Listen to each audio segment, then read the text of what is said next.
What's up, YouTube? This is Too Raw for TV. All right, so before I get into this video, I want to give a shout out to a couple of subscribers for showing love. Shout out to Constance Hill for the $5 donation via the PayPal. Stuti for showing love.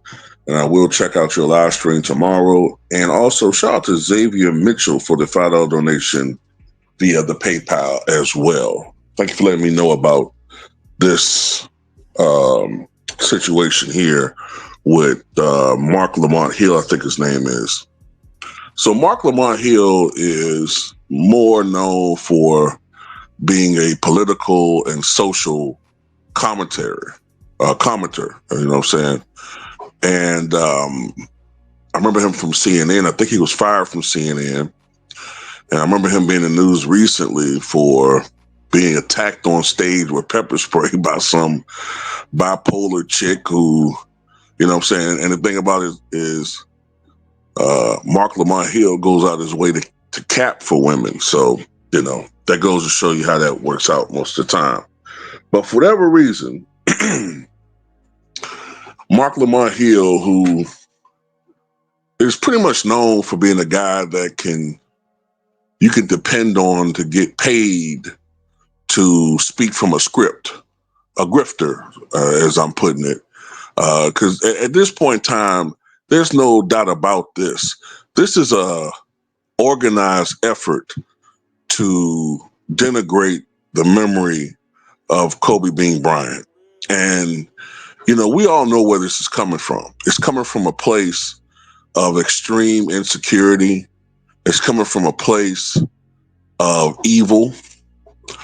That's why I give that bastard in LA no respect whatsoever. He's an insecure, small, petty individual. He's a heartless, gutless, shit water in his veins type of person. He has pallid slime crawling and oozing through his system, unlike most people, unlike all of us who have red, warm blood. He's a reptile. Okay. To do this. But then again, we've already heard Dwight Howard. The media didn't talk about this, but we already heard Dwight Howard's ex say that Dwight Howard confided in her that when they were on the plane, back when Dwight Howard was with the Lakers, when they heard that Kobe Bryant had tragically passed away, everybody on the plane broke down and sobbed, except for LeBron James, being the pathological narcissist and sociopath that he is. And then he only conveniently did it when the cameras were rolling, just like another LBJ who feigned tears and sorrow when another people's champion was taken down tragically at a young age back in '63. But anyway, let's get to the meat of the coconut here. So Marc Lamont Hill was on the Joe Budden podcast, and they were talking about Kobe Bean Bryant. And predictably, Marc Lamont Hill, who I believe is a grifter, who's being paid to crap on Kobe, he said that, don't forget that Kobe was aided by a top 10 all-time power forward in Pau Gasol and the best center in the NBA and Andrew Bynum. Okay? This is what he said. To be true that Kobe was probably a better player, had a stronger mentality, but I think he was also in a better situation to win with Shaq and Phil. Yeah. Okay. So take away Shaq and Phil. Because he won two after that. He won 19 playoff series without Shaq.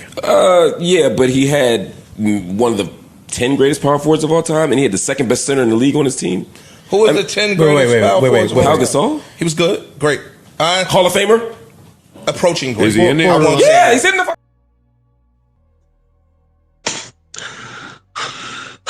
That's a new one for me, man. That's a new one. Now all of a sudden, Pau Gasol is a top 10 all-time power forward. Before I go to that one, let's get this crap out the way about Andrew Bynum. Look, there was a little stretch where Andrew Bynum might have been fundamentally, when healthy, when he was finally reaching that peak development stage, he might have been, along with Dwight Howard, the best center in the NBA. And most people thinking about the year they're thinking about, that's the year that he averaged 18.7 points, 11.8 rebounds, right? But the thing about that is, that year that people are thinking about, that was 2011, 2012. That was after the championship run.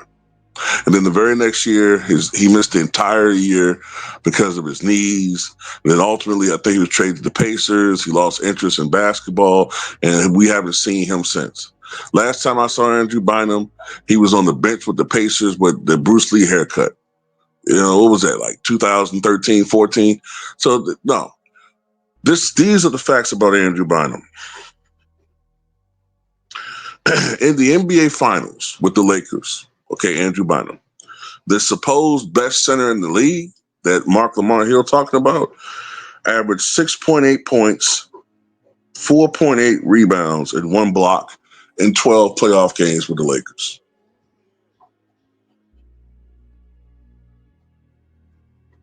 So that's the best center. So that's the best center in the NBA. 6.8 points, 4.8 rebounds, and 1 block. But Kobe averaging 28.5 points per game in 2000, 2001. Those sidekick numbers. Okay, see what we're dealing with, folks. This is what we're dealing with. This type of bullshit. Let's talk about Pau Gasol, right? This top 10 all-time power forward all of a sudden. This the same power forward that never won a playoff series before he hooked up with Kobe Bean Bryant, and never played another playoff game after being traded away from the Lakers. Kobe Bean Bryant was a guy that helped to make Pau Gasol. Similarly, how Michael Jordan was the guy that helped to make Scottie Pippen. Because if you remember, you know, this top 10 all-time power forward, he was one of the matchup between him and Garnett was the X factor. And so why Boston won that series in 6 games, because Garnett was severely outplaying Pau Gasol. Now, don't get me wrong, Garnett did suffer an injury in 2009. That played a huge factor into the switch as far as the 2 years later. But the development of Pau Gasol being a tougher, more assured player, having that experience, more confidence, and tougher and all that, that played a huge factor into why he won that key matchup in 2010, and they were able to eke out that championship against Boston in 7. That and the fact that Kobe Bean Bryant got 15 rebounds and played excellent defense on Ray Allen in that Game 7, hounding him with the 3 of 13 shooting in that performance. But let's talk about this top 10 all-time power forward for a second here. So you're telling me that he's a top 10 all-time power forward? Because I can name at least 20 power forwards I think are better than him or more accomplished than him. Okay. Tim Duncan, Karl Malone, Bob Pettit, Charles Barkley, Kevin Garnett, Dirk Nowitzki, Elvin Hayes, Kevin McHale, Dolph Schayes, Chris Webber, Anthony Davis, Giannis, Vern Mickelson. Hell, I would put Karl Anthony Towns ahead of him, because these Karl Anthony Towns, you know, has been to a conference finals twice. You know what I'm saying? At least he's been productive. He's won some playoff series for his squads. Rasheed Wallace, Jerry Lucas, Chris Bosh, Dave DeBusschere, Sean Kemp, Dennis Rodman.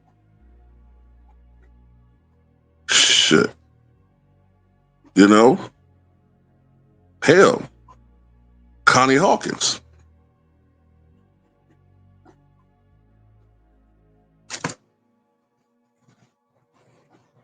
Hell, in the era in which he was playing in, Pau Gasol, nobody was putting him ahead of, until he played with Kobe at least, nobody was putting him ahead of Amari Stoudemire.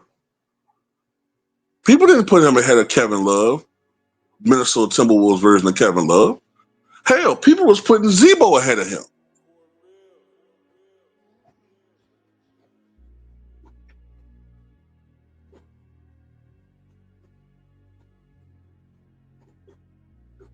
Pau Gasol was a one-time All-Star when he was traded to the Lakers. A one-time All-Star. And let me ask you this question. Let's be real about something. Can many of y'all even remember Pau Gasol as a Grizzly? When you think of Pau Gasol, you think of him in that Lakers uniform. Can many of y'all even remember Pau Gasol after the Lakers? Because to me, it's like after that, he became a role player for the most part. And you heard guys say Kobe won 19 playoff series without Shaquille O'Neal. And Kobe, without Shaquille O'Neal, was 2 playoff games shy of having a three-peat without Shaq. He won back-to-back titles in 2009 and 2010 and forced it to help lead his team to force it to 6 games,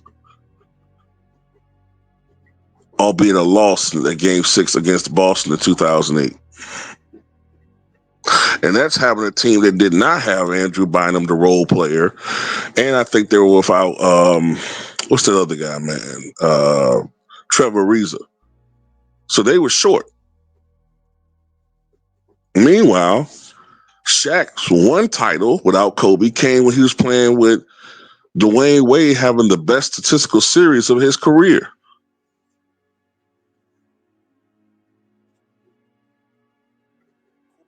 So Shaq was playing with Dwayne Wade on goddamn steroids. Kobe was playing with Pau Gasol. I mean, come on. Nobody saw Pau Gasol as that guy. We had to stop this now, man. This is getting ridiculous. It really is, and it's getting sad. And it is. It's getting sad, man. It's pathetic.